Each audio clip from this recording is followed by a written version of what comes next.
জন্য বলছেন যে ভাগবত পরগিয়া বৈষ্ণব স্থানে, নাই তো শাস্ত্রে উল্লেখ করতেন কি যে ভাগবত পরগিয়া শিক্ষিত লোকের স্থানে, যারা অনেক পড়াশোনা করেছে সেরকম শিক্ষিত লোকের কাছে গিয়ে ভাগবত শাস্ত্র আস্বাদন করো। এটা কিন্তু বলেননি, কি বললেন যে ভাগবত পরগিয়া বা আস্বাদন করো গিয়া বৈষ্ণব স্থানে।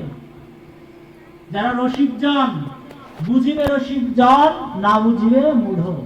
যারা রসিকজন তারা একমাত্র ভাগবতের রস আস্বাদন করেন। এইরকম রসিকজনের কাছে যদি আপনি গিয়ে ভাগবত আস্বাদন না করেন, তাহলে ভাগবতের গূঢ় রহস্য বোঝা বা অনুভব করা সম্ভব নয়। যেমন ইক্ষুদণ্ড, ইক্ষু বলতে আখ, কুশর।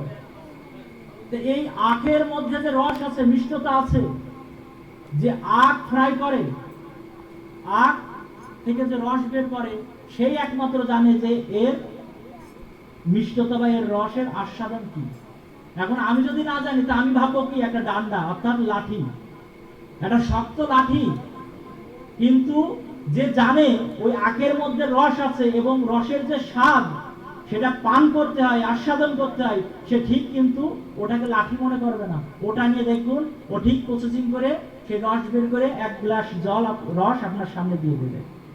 ঠিক সেই রকম শাস্ত্র বেদাদি পুরাণ কেমন ইক্ষু দণ্ডের মতো শক্ত, উপর থেকে শক্ত মনে হবে।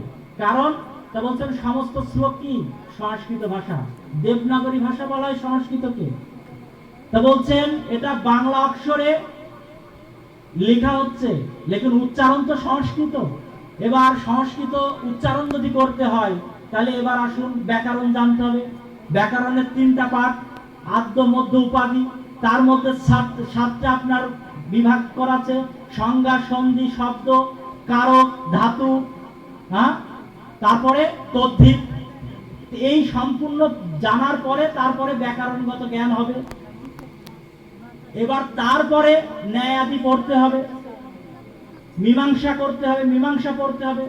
তো এই যে কত কিছু, এইগুলো যদি আমাদের সামনে যদি শ্লোক আসে, তো আমরা তো বাংলা অক্ষর হয়তো বা একটু জানতে পারবো, কিন্তু তার কোথায় কোন জায়গায় কিভাবে হ্যাঁ ব্যাখ্যাগুলো আমাদেরকে নির্যাস করে চিপে বের করে আনতে হবে, সেটা কিন্তু আমরা পারবো না, সেটা পারবো না। উচ্চারণের যদি একটু ভুল হয়, তাহলে বোঝার ভুল হয়ে যাবে। যেমন তা বলছেন যে সন্ধি আনায়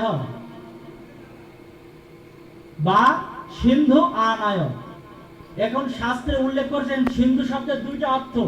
এক তা বলছে সিন্ধু মানে ঘোড়া, আর এক সিন্ধু মানে নমক মানে লবণ, সন্ধক লবণ বলি না আমরা। এখন সিন্ধু মানে লবণ আর সিন্ধু মানে ঘোড়া।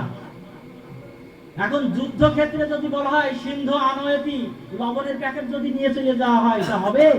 হবে না তো। কিন্তু আপনি খাবার খেতে বসেছেন, যদি বলেন যে সিন্ধু আনয়তি, ওখানে যদি ঘোড়া নিয়ে এসে দাঁড় করাই দেওয়া হয়, হবে কি? হবে না।